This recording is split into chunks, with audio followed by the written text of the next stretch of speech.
This is The Digital Key, Season 1, Chapter 3.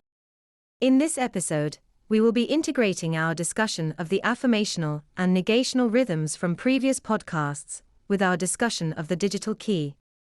In the last episode, we talked about how the digital key, that is, the sequence of phase flips which ultimately leads to resonance, or emotional coupling structure wide within an in-group, is also a sequence of nonlinear intersections with those structure members.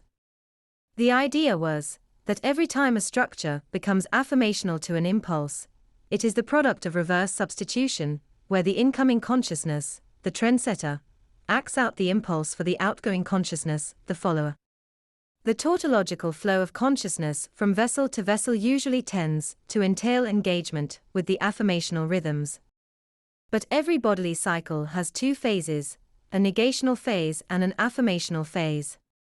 Just as the celestial cycles each have two phases, the affirmational phase and the negational phase.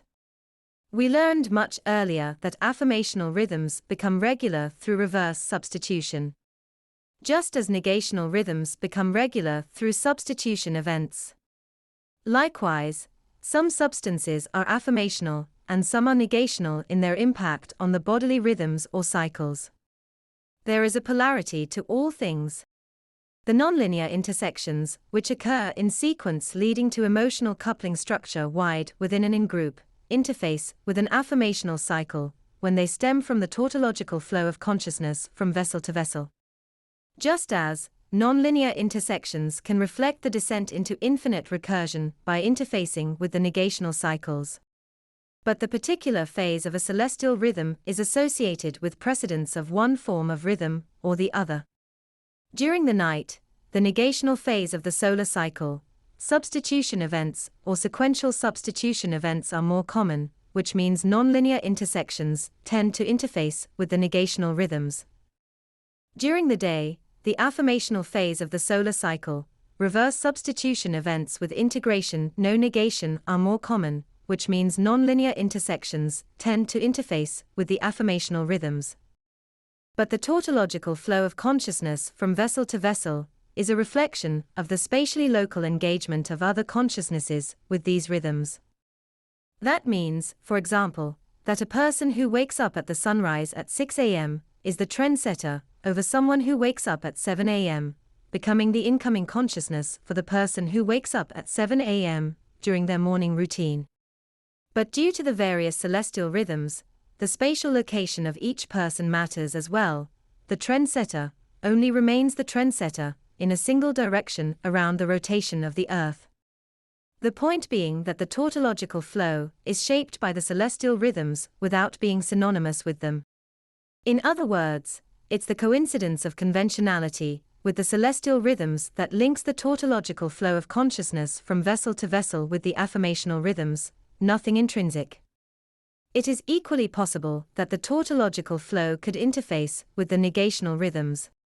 The hierarchical flow of consciousness from vessel to vessel is not so tethered as the tautological.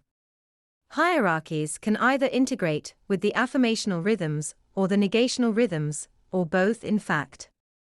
In the case of hierarchy-terminated infinite recursion, in fact, the hierarchically superior individual compels a phase flip within recursion, interfacing with the negational rhythms, whilst also affirming the impulse outside recursion, integrating with the affirmational rhythms. The effect of this is a reversal of preference shifting, whereby the digital structure returns to its original impulse. Now, what do I mean by nonlinear intersections? These are events which do not form part of the linear experience of the subject.